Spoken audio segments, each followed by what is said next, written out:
ചങ്ങരംകുളത്ത് വിവിധ മുസ്ലിം സംഘടനകളുടെ സംയുക്ത ആഭിമുഖ്യത്തിൽ മഴയ്ക്ക് വേണ്ടിയുള്ള പ്രത്യേക പ്രാർത്ഥനയും നമസ്കാരവും നടത്തി.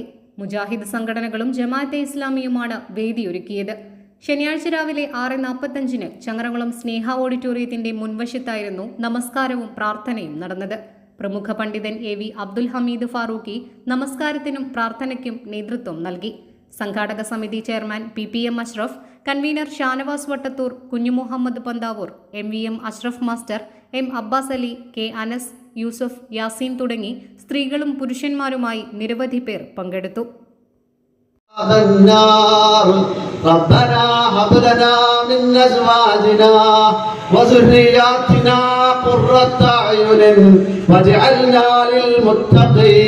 കൊടും ചൂട് ഉഷ്ണതരംഗമായി മാറി അത് വരുത്തുന്ന അപകടം നമ്മെ വല്ലാണ്ട് ഭയപ്പെടുത്തുന്നു.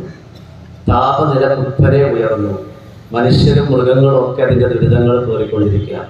ഇവിടെ വിശ്വാസിയായ മനുഷ്യൻ അങ്ങനെ ആശങ്കപ്പെട്ട് ജീവിക്കേണ്ടവനല്ല. അതിനാണ് നമുക്ക് പ്രാർത്ഥന പഠിപ്പിച്ചു തന്നിട്ടുള്ളത്.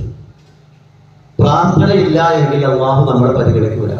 ജീവിതത്തിൻ്റെ ഏത് മേഖലയിലും നമ്മൾ മനസ്സിലാക്കേണ്ട ഒരു കാര്യം, എല്ലാത്തിനെയും നേരിടാനുള്ള വലിയൊരായുധമാണ് നമ്മുടെ പ്രാർത്ഥന. പ്രാർത്ഥനയില്ല എങ്കിൽ അല്ലാഹു നിങ്ങളെ പരിഗണിക്കുകയില്ല എന്ന് പറഞ്ഞു കൊടുക്കുക പ്രവാചകരെ എന്നാണ്. നമ്മൾ ചെയ്യേണ്ടത് ഇസ്തിഗ്ഫാർ, ധാരാളമായി നമ്മൾ തൗബ ചെയ്യുക എന്നുള്ളതാണ്. അല്ലാഹുവിനോട് അവരുടെ കാരുണ്യത്തെ ചോദിക്കുക എന്നുള്ളതാണ്. സഹോദരങ്ങളെ, പ്രായം ചെന്ന ആളുകളൊക്കെ പറഞ്ഞുകൊണ്ടിരിക്കുക ഇതുപോലത്തെ ഒരു അനുഭവം അടുത്ത കാലത്തൊന്നും ഉണ്ടായിട്ടില്ല എന്നാണ്. നമുക്ക് മഴയില്ലാതെ പ്രയാസം അനുഭവിക്കുന്ന സാഹചര്യം, വിദേശ രാജ്യങ്ങളിൽ മഴ മൂലം ഗൾഫ് രാജ്യങ്ങളിൽ പ്രയാസം അനുഭവിക്കുന്നു എന്നുള്ളതാണ്. അല്ലാഹു ഈ പ്രയാസങ്ങളൊക്കെ നീക്കി അനുഗ്രഹിക്കുമാറാകട്ടെ. നമ്മൾ മനസ്സിലാക്കണം,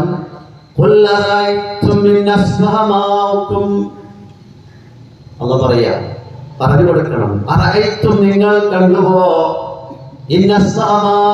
നിങ്ങളുടെ വെള്ളം അങ്ങ് വറ്റിപ്പോയാൽ, അതിന്റെ മുറമങ്ങ് നിലച്ചു പോയാൽ, അങ്ങനെ ഉറവ് വെള്ളം കൊണ്ടുവരുന്നവൻ ആരുണ്ട് എന്ന് പറയുവേൻ. കണ്ടുപോ, നിങ്ങളുടെ വെള്ളം വറ്റിയതായി തീർന്നാൽ ആരാണ് നിങ്ങൾക്ക് ഒഴുകുന്ന ഉറവ് വെള്ളം കൊണ്ടുവന്ന് തരിക? പറയുവേൻ. ലോകത്താർക്കേലും കഴിയുമോ? നമ്മളതാ ചിന്തിക്കേണ്ടത്. കിണറ്റിന് വലിപ്പം കൂട്ടാം, പല കാര്യങ്ങളും ചെയ്യാം. വെള്ളം നൽകേണ്ടവൻ അല്ലാഹുവാണ്. പഴയ തലമുറയിൽപ്പെട്ട ആളുകൾ ഇങ്ങനൊരു കാലാവസ്ഥ ഉണ്ടായില്ല. കാലാവസ്ഥാ വ്യതിയാനം സംഭവിച്ചുകൊണ്ടേയിരിക്കും. ഈ നിസ്കാരം ആദ്യമായിട്ട് നിർവഹിക്കുന്ന ഒരുപാട് ആളുകളുണ്ടാവും. ഞാൻ കുഞ്ഞുമക്കളോട് പറഞ്ഞപ്പോൾ ഇത് തുടങ്ങേണ്ടി വരുന്ന പറഞ്ഞത്, കാലം അങ്ങനെ പോകരുതെന്നാണ്. അല്ലാഹു നമ്മളൊക്കെ കാത്തുരക്ഷിക്കുമാറാകട്ടെ. ഇവിടെ നമ്മൾ മനസ്സിലാക്കണം, നമ്മുടെ ഏറ്റവും കൂടുതൽ എന്തുകൊണ്ടാണ് മഴ തടയപ്പെടുന്നത്? 10 മിനിറ്റ് കുത്തുകൊണ്ടുണ്ടോ എന്തുകൊണ്ടാണ് മഴ തടയപ്പെടുന്നു എന്നാണ്.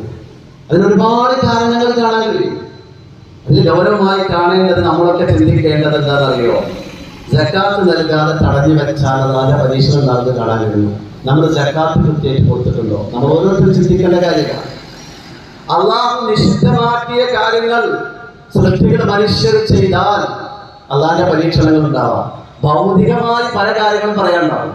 ഒരു വിശ്വാസിയെ സംബന്ധിച്ചിടത്തോളം അവൻ മനസ്സിലാക്കേണ്ടത് മതപരമായ രീതിയിലാണ്. തിന്മകൾ വ്യാപകമായാൽ അതാണ് നമ്മൾ ദുനിയാവിൽ കണ്ടുകൊണ്ടിരിക്കുന്നത്. പരീക്ഷണങ്ങൾ വരും. എന്താണ് പരിഹാരം? തൗബയാണ്, ഇസ്തിഗ്ഫാറാണ് പരിഹാരം. തഖ്വയും വിശ്വാസവും സൽക്കർമ്മവും. അതായത് അത് നിശബ്ദരായി നമ്മൾ ഇരുന്ന് നല്ല മനസ്സോടുകൂടി നമ്മൾ നമ്മുടെ റബ്ബിനോട് പ്രാർത്ഥിച്ചാൽ ഇൻഷാ അല്ലാഹ് അതിന് ഉത്തരം ലഭിക്കും എന്നുള്ളത് സത്യമാണ്. നമുക്കത് പ്രതീക്ഷിക്കാം. അല്ലാഹു അനുഗ്രഹിക്കുമാറാകട്ടെ.